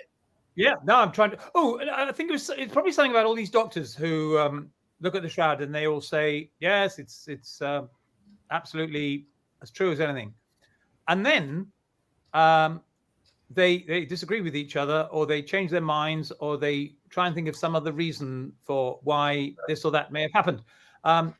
In particular, because I've just been sort of working on it, is the very unrealistic trickles of blood in the hair, which a practicing physician decided weren't in the hair. They were dribbled down the side of the cheeks instead. This is Gilbert Lavoie's idea that the shroud was originally folded or wrapped quite tightly around the face and then zoomed out to a horizontal layer above the body in order to receive the image. Now, whether or not that's a good idea or not, the fact is that he recognized that blood in the hair in those particular trickles was unrealistic. And that's not something which other doctors appear to have noticed. And I mean, I've already done, I won't go into it over and over again, but of course, Zugibe sided with Barbet and came up with his version of how Jesus died and where the blood in the wrists was. No, that was Bucklin's sided with Barbet, and Zugibe wrote really quite rude things about both of them, saying that they were completely wrong. So each doctor finds that the shroud is totally realistic. It's just not the same as what all the other doctors who found the shroud is totally realistic thought. Which I would reply to that yeah, you would expect some differences. I mean, if they all agreed 100% on everything, you'd almost get suspicious. But I think the main point, the significance is that they all agree it's authentic. not that there are differences. So I think you have to keep the proper perspective. I think they all worked from the premise that it was authentic. I mean, they were mostly interested in what the image showed them about a man underneath it, rather than whether it was it could have been a fake or not. That wasn't their brief. I mean, I don't say that they were fooled by it. It wasn't part of their investigation. Fair enough. And as I said, we're kind of putting on the table for this episode the anatomical questions, because I'm going to be, hopefully in November, I have an agreement in principle. Dr. Gilbert Lavoie will be coming on, hopefully, to discuss with you those aspects there. But okay, so I have a few. One thing that you guys brought up that I don't think we've discussed yet is in terms of the composition of the blood, the body images and blood stains and that sort of thing. There's also this issue of the refractive index and the optical observations that McCrone had versus Stirp. Did you guys kind of want to discuss that? Because I guess you guys would all kind of agree that McCrone was wrong to rule out blood based on the refractive index. Whoever wants to go first. For me, there are just so many different fragments of bits and pieces. The refractive index of minerals varies a lot according to whether the mineral, how finely powdered the mineral is, for a start. I don't think they were able to make either side made very good conclusions from it, to be honest. Okay. Mark, what are That's why I've never worked on it, because I didn't find it clear enough. Yeah, what are your thoughts, Mark, on the optical properties of the particles? Could we conclude anything on that basis, or? The only thing I'm familiar with on that is that McCrone looked at them while they were still on the Mylar tapes. And that's where Stirp says that's where the birefringence comes from. If you just examine it without being on the tape, you don't find that birefringence. But that's the only thing I know about that. I was not aware that anyone had questioned the reflective and fluorescent and optical reflections and absorptions and things like that, and re-reflections into a lower spectrum and things like that Stirp did. I don't think anyone has really questioned that seriously. I think they just questioned some of the things that McCrone did. Mm-hmm. Yeah. Yep. Well, okay. I think the reason for that was because McCrone was very obstinate and the fact that he only saw iron oxide, whereas Heller and Adler saw some birefringent bits, some non-birefringent bits. They realized that the shroud was covered in particles of all sorts, and they did their best to try and separate them out into basically iron oxide pigment, but which they thought was come from blood stains which had been heated so much in the fire that they disintegrated into iron oxide, and then iron that they found, or that they considered was what they called chelated, which I think means chemically bonded to the linen rather as a stain is. And then they decided they'd found a third kind of iron, and I can't offhand remember what it was.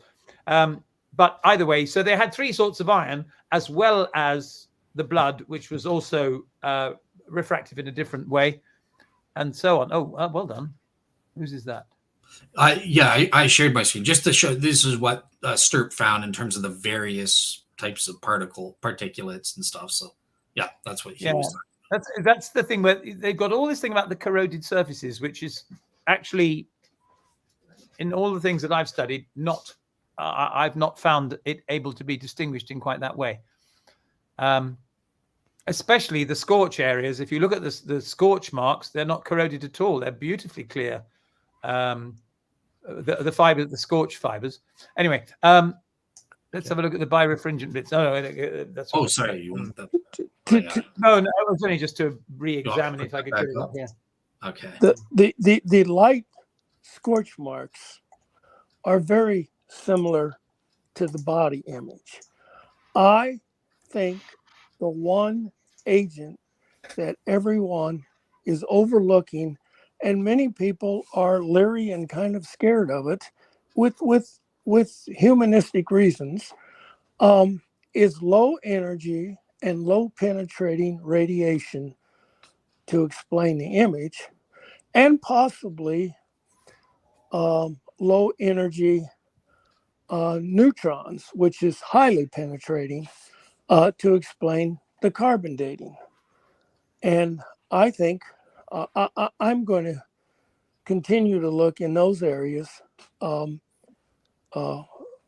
research this. I think low energy radiation can explain all the outstanding mysteries on the Shroud of Turin. Yeah, well, that's Bob Rucker's hypothesis. Who's? Bob Rucker. Yeah. He's very keen on radiation of various kinds to explain everything. Protons, protons for the carbon 14 and neutrons for the image. I think. I've got it the other way. You got it. Yeah. Neutrons for the carbon 14 and protons for the image. Yes. Okay. Are you guys done with this table of the particles now? I can't see it. Oh, is it not being? I wasn't sharing though. It popped up and then it popped off again. Okay. Do you need me to put that back on, Hugh, or? No, it's right. As I say, there's so many particles of various different appearance under polarized light that I don't think it makes much difference. Okay, fair enough then. Okay, cool. So, Joe, did you get a chance to respond to the refractive, the optical properties already? No, all I would say is, based on what I said about McCrone at the beginning, I wouldn't believe anything he said about it. Yeah. Sorry. Fair enough. Okay, so here's something that Joe mentioned in his opening thing. I don't think we've discussed it properly yet. Is okay, let's look at the physical properties. I mean, this just absolutely, in my opinion, destroys, falsifies, to be a scientific terminology there. It falsifies the traditional painting hypothesis. And think about this. Some medieval painter using a paintbrush created negative images, negative or a quasi-negative image, whatever you want, Hugh, that had topographical properties and also corresponded to these vertically collimated wrapping distortions. That's just impossible. And Stirp, Jackson, Jumper, and Erkline even used experiments with certified forensic artists. They cheated. They gave them the anchor points to help them do this. And look, it was just proven human beings don't have the hand-eye brain coordination skills necessary to create these features. And, these are certified forensic artists with cheat codes in effect, and they failed. How could this medieval artist get these, as Walter McCrone says, by accident? I just can't buy that. So yeah, Joe, I'll start with you first on this round. Like, what do you think about do you agree with me? Is it just impossible? Or do you think maybe by happenstance an artist can get these features? Or because I think it's virtually impossible for an artist to have in the 14th century to be able to incorporate all those details together. You're kind of freezing. I mean, appealing to he just got the quasi-negative by chance. That, to me, that's just really stretching it to say, you just happened to get it. I based on everything, I've been reading stuff for over 46 years, and I'm just as convinced as I can be that I wrote an article about how many disciplines an artist would have to be proficient in, and it's about 100. And I just find it impossible to believe that an unnamed who's come down to us unknown would have been that talented, and we don't know about him today, that he just disappeared from history. I think the Occam's razor here is that, and one of the scientists, I forget which one, said it'd be more of a miracle than if it was a painting than if it was what it's purported to be. And I fully support that statement. Yeah. And one thing I should just, before I go over to Mark for his take, the reason Walter McCrone said, oh, it's just a happy happenstance or an accident is because, look, the medieval artists, we know historically that it's totally implausible and impossible for them to even have in mind these features to purposefully create them, let alone pull it off. So that's why even Macron says, well, obviously it just happened as a byproduct, an accidental thing. But Mark, yeah, in terms of the negativity, the three-dimensionality, and the vertical mapping process, what do you think about Macron's notion that, well, these just happened by accident? It would, the old proverbial monkey with a typewriter writing all of Shakespeare's works. It's about the same odds. It would be like a miracle. There was a miracle, according to the most, well, among the most probably of all the ancient works of literature. The Gospels are probably the most authenticated. The only trouble is they talk about a miracle, and which everyone in their time saw, literally, that a dead crucified body came back to life. And there's many examples of radiation being involved with Jesus and Christianity. I think that a miraculous event that has some historical documentation is more likely than a miraculous event where somebody accidentally paints the most unique picture of all and then washes it, and then it becomes the Shroud of Turin with all these properties that were centuries ahead of the minds of those days, and still can't be duplicated today. But if you geared research toward the occurrence of a miracle instead of trying to perform one yourself, that is science, and you could do that. And that's why I say you could test the shroud at the atomic and molecular level, and you could test all the hypotheses, all of them. And if you realized that it was irradiated with particle radiation in the form of neutrons, protons, or whatever, you'd have to conclude that was a miracle.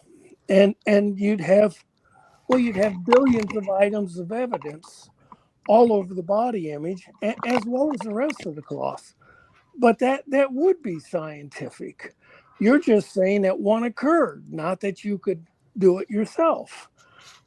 I think something like that is the more likely or probable explanation. And we should address that with science.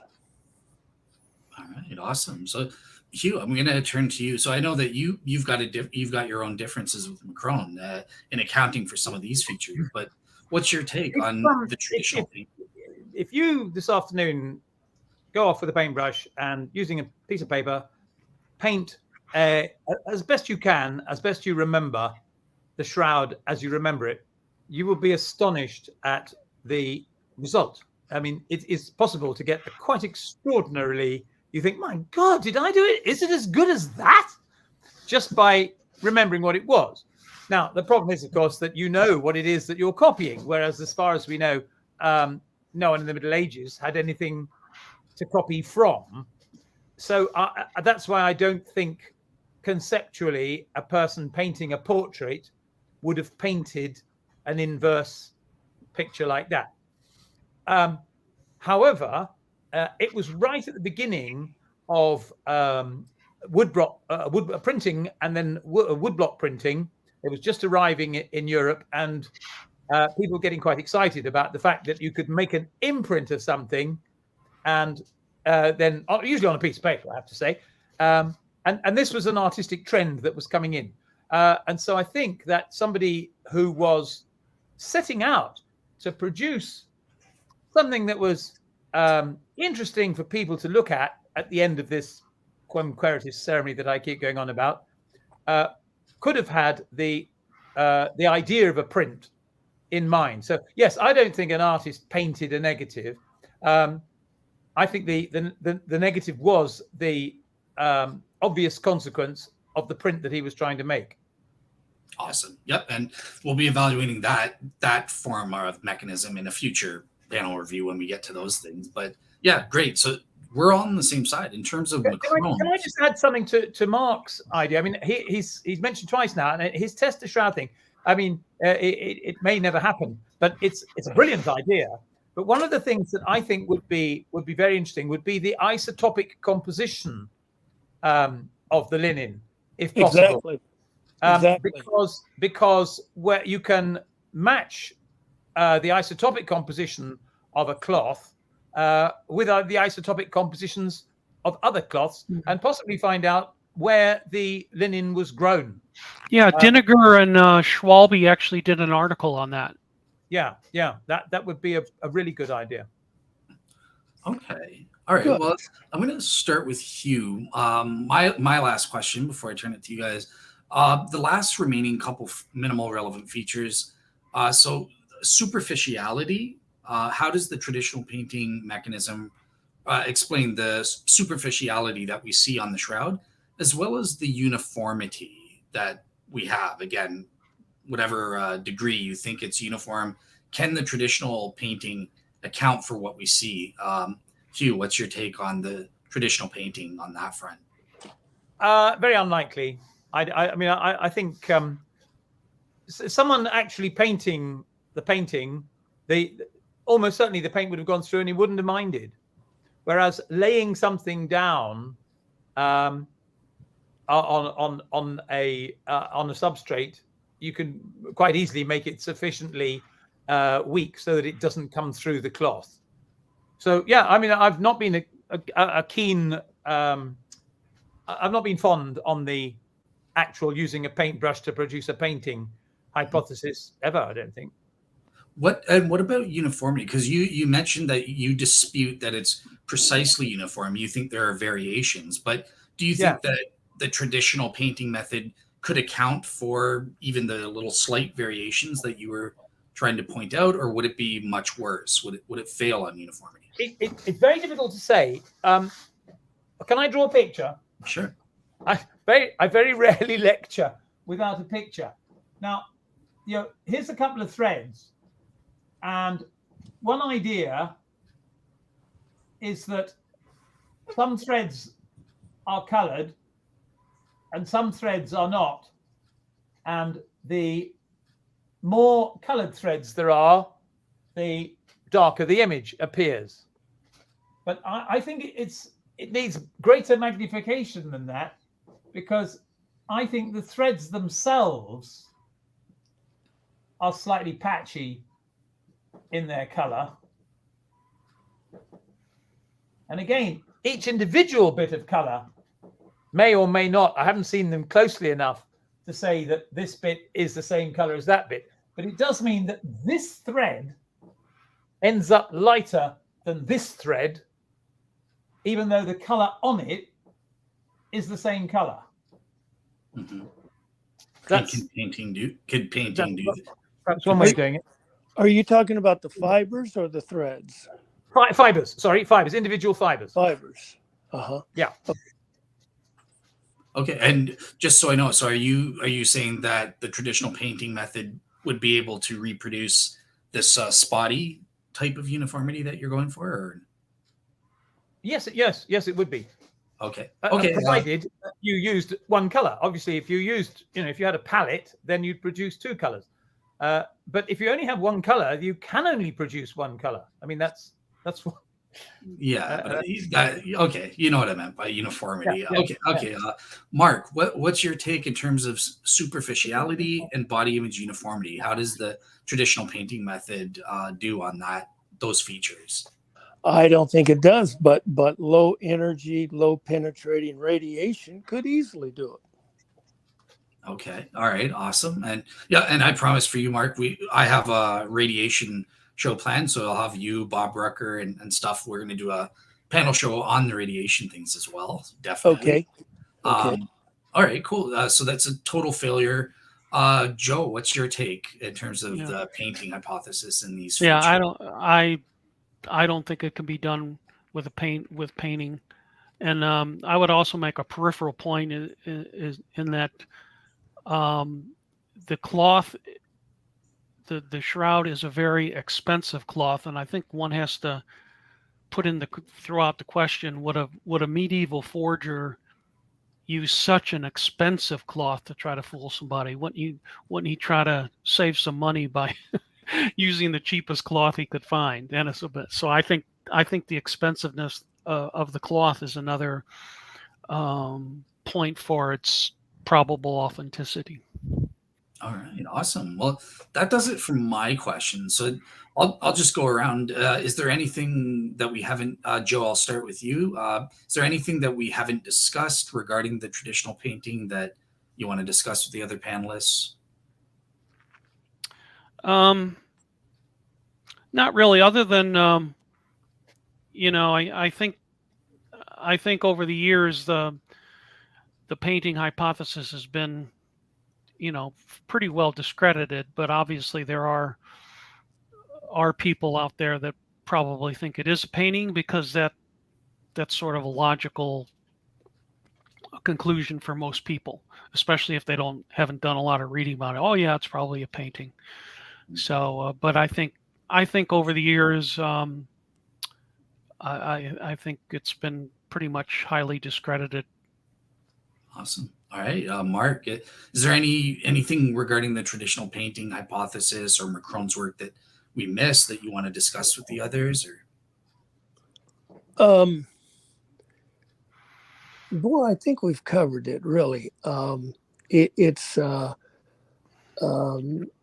if you're going to go to the next step, then look at what's going on at the molecular level under painting or other artistic indirect painting, that kind of stuff. Look and see what your sample, assuming you can make an image that has some of the other large scale issues that we were talking about, like negativity and a highly resolved positive and three-dimensionality and all the other stuff. See if your image, what it's like on the molecular level, and compare that to the molecular levels on the body images of the shroud. All right, awesome. Hugh, over to you. Is there anything regarding McCrone's work or the traditional painting that we've missed? No, I absolutely agree with Mark's last statement. Let's have a go at it. But I do think when people criticize the painting, I think you can certainly criticize the pigment. I'd be very happy for people to say, well, if there's no pigment, you can't have an image. And the idea that it was done by a stain or something like that, maybe it's a good idea, but I don't believe it. And there's minimal evidence for it. But I think the whole issue of superficiality is a massive red herring.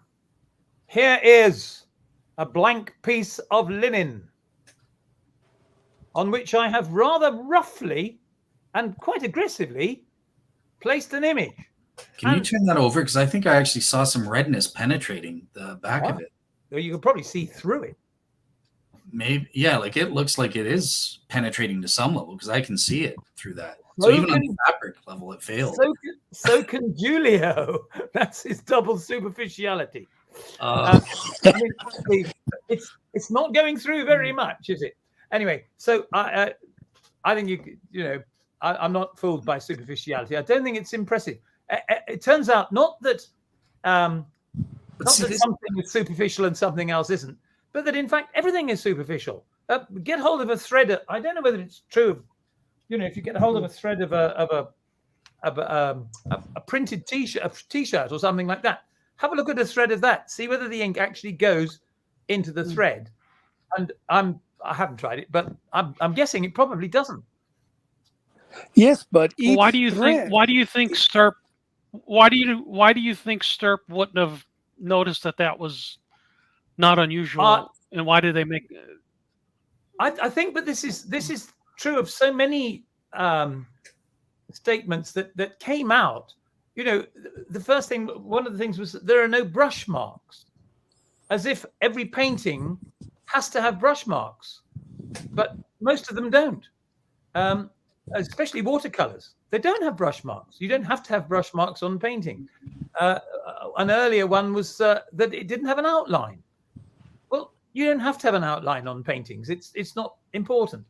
And so I think sort of there was an image, there was an idea as to what a painting exactly was, and because the shroud didn't correspond to it, therefore it wasn't a painting. Whereas if you think more in terms of a depiction, or as I say, as a print or something like that, it turns out that in fact, the shroud has many things in common with paintings. Mark, you were Although trying there to... are important aspects which it doesn't, of course. I mean, I agree with that. Okay. I'm looking at my shirt here, and yes, it's got threads, and I've spilled some breakfast stain, literally, on it, and it's kind of superficial, Nat. But my shirt has probably the shroud has about 100 fibers per thread, and that's where you find the superficiality and the uniformity, and you don't come close to that with my breakfast. Well, look at your breakfast under a microscope. I think you could be surprised. Okay. You don't even see the fibers. No, you do have to look at them microscopically. Well, okay. Yeah. I'm a bit hesitant about that, but okay, cool. Yeah, you have to look at them microscopically, like Stirp did, and I think there are differences, kind of thing. But one thing I wanted to add that nobody brought up, but Hugh brought up about the no brush strokes and no definable borders and that sort of thing. There's also no layering on the shroud, and that is something. I mean, watch, BBC is always playing these art detectives and stuff like that. You do see certain layers, right? Like artists paint, they'll always draw like a little outline and stuff like that underneath, and then they fill it in. That's just the way medieval artists did their thing. Unless BBC's lying to me, and art detectives, I'm not an art historian. Not if they were making prints. If they're doing a traditional painting, my understanding is that they would do it, but you're saying there's not necessarily. I mean, you could do the outline in the same color as you were doing the rest of the shroud or something like that, or the rest of the thing, and then bleed it in. It's not necessary to draw it. I mean, obviously, lots of artists did draw an outline and then color it in. That's a fairly normal, standard artistic procedure. But I don't think that was the way the shroud was made. Gotcha. No, it's not one thing that would absolutely rule it out.